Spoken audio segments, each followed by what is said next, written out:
इसलिए भैया हृदय को निर्मल करना चाहते हो तो कथा सुनो। और आजकल लोग क्या कहेंगे, बोले ये कथा कीर्तन में हम विश्वास नहीं करते, ये पूजा पत्री में भी विश्वास नहीं करते, तब किस चीज में विश्वास करते हैं? बोले हमारा सिद्धांत तो मन चंगा तो कठौती में गंगा।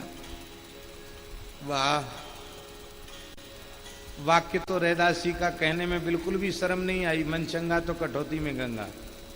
अरे भाई, कथा न सुनने से मन चंगा होगा, कीर्तन न करने से मन चंगा होगा, दिन चढ़े सोते रहने से मन चंगा होगा, व्यसन युक्त जीवन होने से मन चंगा होगा, पापाचार अनाचार से मन चंगा होगा, मद्य मांस जुआ आदि का सेवन करने से मन चंगा होगा। अरे मन चंगा होगा कथा कीर्तन और सत्संग से, और जब मन चंगा हो जाएगा तो भैया कठौती में गंगा आ जाएगी। आपको मालूम है, भारतवर्ष के एक महान संत श्री रैदास जी महाराज, जिन्हें लोग रविदास जी भी कहते हैं, संत श्री रैदास जी महाराज, वो नित्य ठीक 3 बजे, महाराज जी 3 बजे गंगा जी में, काशी में उनका गोता लगता, तो सबसे पहले गंगा जी में वही गोता लगा, 3 बजे गोता लगा के चले आते,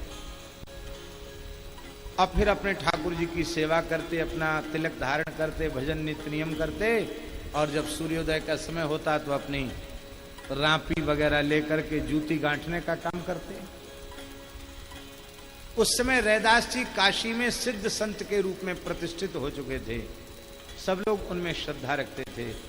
एक काशी के विद्वान विप्र देवता थे, ब्राह्मण देवता थे, वो भी रैदास जी से राम राम करके ही जाते थे। एक दिन रैदास जी से उन्होंने कहा कि रैदास जी आज सोमवती अमावस्या है, चलो गंगा स्नान कर लो। रैदास जी बोले महाराज हम तो कर चुके हैं, एक बार सवेरे 3 बजे रोज गोता लगा लेते हैं। अरे बोले आप तो ऐसे ही नहा के आए होंगे ना, ऐसे गोता लगा के चले आए होंगे, हम विद्वान ब्राह्मण हैं, विधि पूर्वक कराएंगे, आचमन करो, प्राणायाम करो, फिर संकल्प करो, फिर प्रणाम करो, फिर स्नान करो। बोले महाराज अब आप लोग कर लेंगे उसी में हमारा हो जाएगा, हम किसी संत की आज्ञा मिली है उसके लिए पगदासी तैयार कर रहे हैं, संत की सेवा छूटेगी, आपका ज्यादा आग्रह है तो लो ये दुवन्नी ले जाओ हमारी तरफ से, गंगा जी को भेंट कर देना। और 2 केला रखे थे उनके पास, बोले ये 2 केला गंगा जी को कहना कि रैदास भगत की भेंट है, 2 केला 1 दुवन्नी, दुवन्नी है ना, दुवन्नी। पंडित जी ने कहा ठीक है। तो पंडित जी ने गंगा जी का विधिवत पूजन किया, स्नान किया, पूजन किया, और जब चलने लगे तो उनकी याद, अरे रैदास के 2 केला दुवन्नी तो बाकी है। तो उन्होंने गंगाई नमः गंधा क्षत पुष्पाणी समर्पयामी करके कहा, लो गंगा मैया ये रैदास भगत का केला और ये उनकी दुवन्नी दक्षिणा। सोई गंगा जी का हाथ लहर के बाहर आ गया, और केला और दुवन्नी लेके गंगा जी अंतर्धान। पंडित जी बोले हे भगवान, काशी में जन्मे और गंगा जी का पूजन करते करते बुढ़ापा आ गया, हमको हमारे तो पूजा पत्री के लिए गंगा जी ने हाथ कभी नहीं फैलाया। रैदास बड़ा उच्च कोटि का भगत है भाई, रैदास के लिए गंगा जी का हाथ आ गया। ब्राह्मण विचार कर ही रहा था, तब तक गंगा जी का हाथ फिर आया, आवाज आई, हे विप्रवर, रैदास जी की भेंट से मैं बहुत प्रसन्न हूं, रैदास जी को ये मेरी ओर से उपहार दे देना, एक कंगन, मणियों से जड़ा हुआ सोने का कंगन। पंडित जी ने तुरंत हाथ में ले लिया। मन में सोचा रैदास को क्या पता, पंडितानी को पहनाएंगे तो बहुत दिनों से नाराज चल रही है कि हमको गहना नहीं बनवाते, गहना नहीं बनवाते हैं। पंडितानी प्रसन्न हो जाएगी। हंसना नहीं, ब्राह्मणों की अकिंचनता उनकी शोभा है। प्रायः ब्राह्मण अकिंचन ही रहा करते थे। एक बुंदेली कहावत है, बुंदेली कहावत है, पाणे रोवे पोथी को, पड़ियान रोवे धोती को, और टटिया नैया द्वारे को, लड़का रो रहे न्यारे को। बुंदेली कहावत।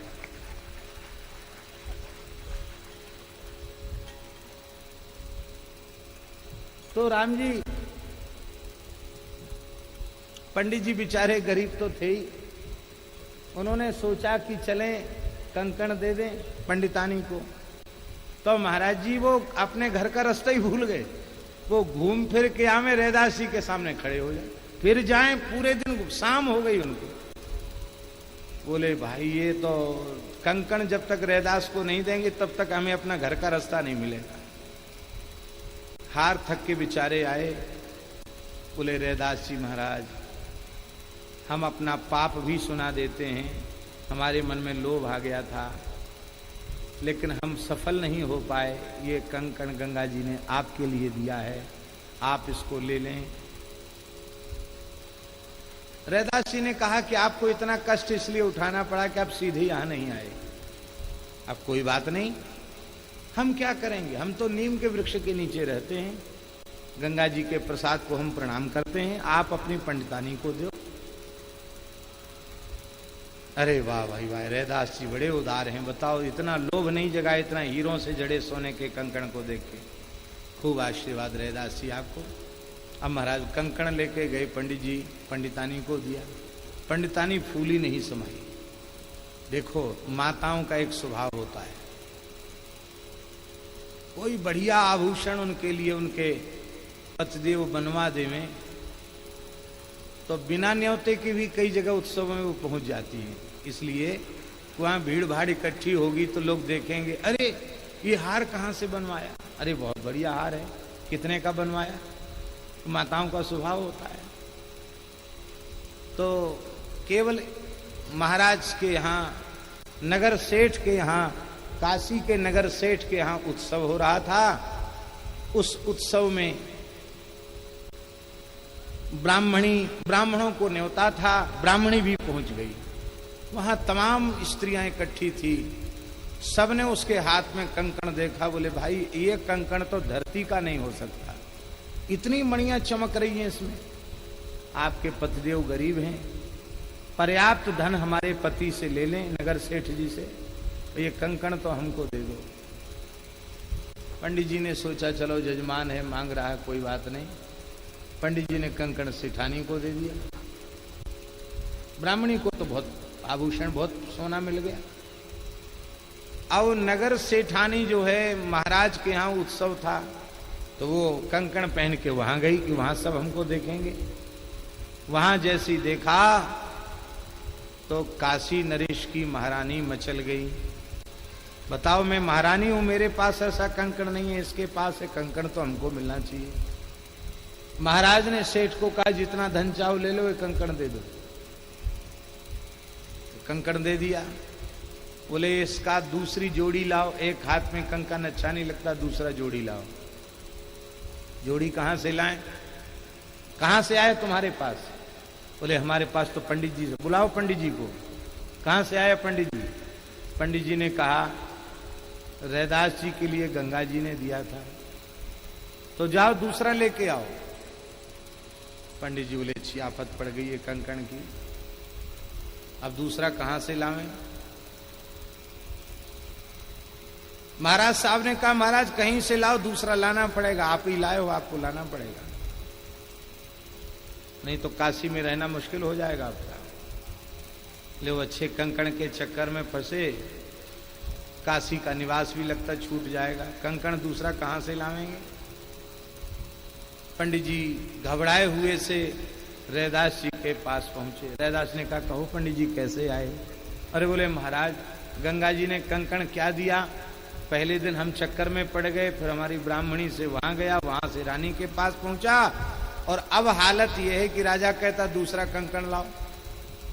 तो महाराज अब आप कृपा करो, मैं कहां से दूसरा कंकण लाऊं। ब्राह्मण को रोते हुए देखकर रैदास जी को दया आई और उन्होंने कहा, मन चंगा तो कठौती में गंगा। जैसे ही कहा मन चंगा तो कठौती में गंगा, कठौती में जो जल था उसमें लहरें आने लगी और एक हाथ गंगा जी का निकला, दूसरा कंकण भी दे दिया।